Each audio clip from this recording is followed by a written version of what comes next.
mag-inom. Bawal ako eh. Sige na. Di talaga pwede. Sige na, para madami tayo. Baka mabagbagan ng tatay. Sige na, wala namang magsasabi. Sige na nga. Hanggang muna. Do, ayoko na. Nakatatlong shot na ako. Uuwi na ako.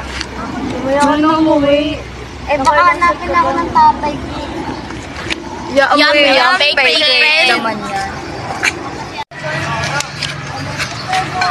Umuwi agad sa Arlen, no? Strict parents kasi siya. Baka kasi pag ng tatay niya. Oo nga, di kasi yung tatay niya. Uy, girl, kilala niyo ba yung mga kabataang adik dito sa atin? Oo, kilala ko yung mga yan. Doon yan nakatira. Saan ba? Dito, oh. Sa may coaching, diyan sila.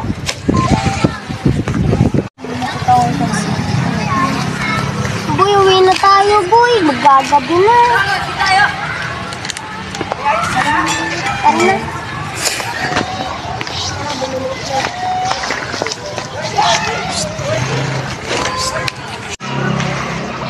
Alam mo ba, parang sila yung mga kabataang adik dito. Ay, oo nga, baka ka sila.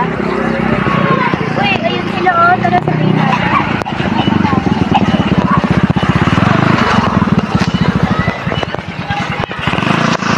Uy, girl, alam mo ba, may dalawang lalaking sinipsip sa amin kanila. Sino? Yung isa, nakaputi, tsaka nakashort. Yung pangalawa naman, yung nakatatlong kulay, tapos pants at symbol, matangkad. Ayun ba yun? Yun ata yung mga cellphone. Mag-ingat-ingat kayo, baka ma-rape kayo. Mag-ingat din kayo. Yung nawala ng pasok, boy. Nagulay po.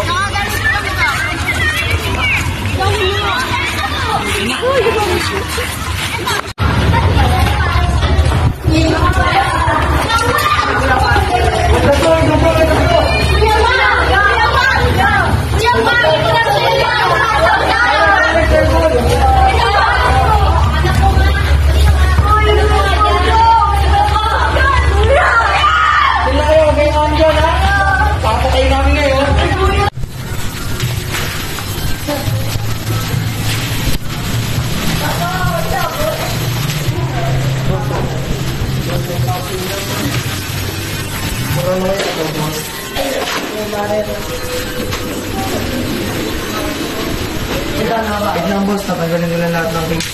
Ay, busi ako. Pagdaman ang boss. Hindi ko na sa inyo na hinahandad lang. Hinahandad lahat, boss. Hindi, natin ang boss. Boss, thank you, boss. Dami niya ito, boss. May nakalak mo.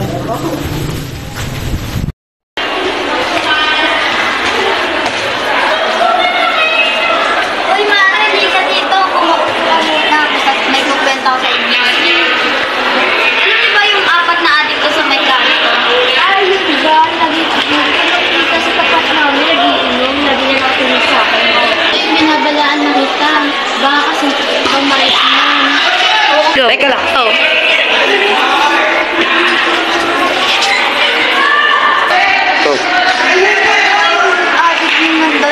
Yung isa nila sa tao.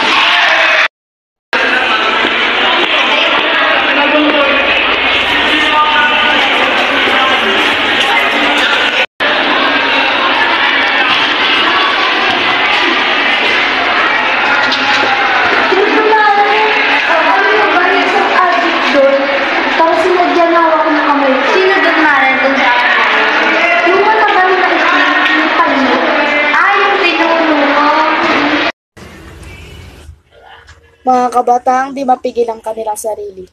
Kabataang ginagawa lang nila ang kanilang gusto. Hindi tulad noon, nawala na rin ang galang at pagrespeto. Ipagpapatuloy pa ba ito?